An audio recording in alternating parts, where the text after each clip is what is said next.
DXDC Radyoman Report. Gikasubo sa Department of Social Welfare and Development kung Dswd-11 nga adunay mga children in conflict with the law nga na-discharge sa Regional Rehabilitation Center for Youth nga alegasyong nisukol patay sa mga police operations. Matud ni Angelic Blasquez, RRCY Head, taliwala sa mga dili maayong balita sa mga na-discharge na sa pasilidad ng mga CICL, nagpadayon sila sa pagimplementar sa mga programa sa mga batan-ong ga-rehab.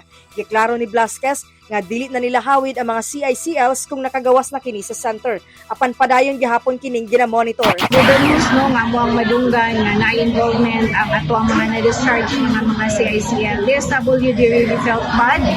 No, however, wala mi we still continue no na mag-implement aning among mga programa effectively para ma-achieve jud nato tong ilang social functioning ma'am and fully jud sila productive sa community. Sa kasamtangan, adunay 82 ka mga lalaking children in conflict with the law kon CICL nga adunay court orders nga ga-rehab sa RRCY sa Purok 7, Bago Oshiro, Tugbok District ning Dakbayan. Nagkatubang kini og kasong rape, droga, murder ug illegal possession of firearms. Kasama mo sa balita ug serbisyo publiko. Radyoman ay ni Genita, Tatak RMN.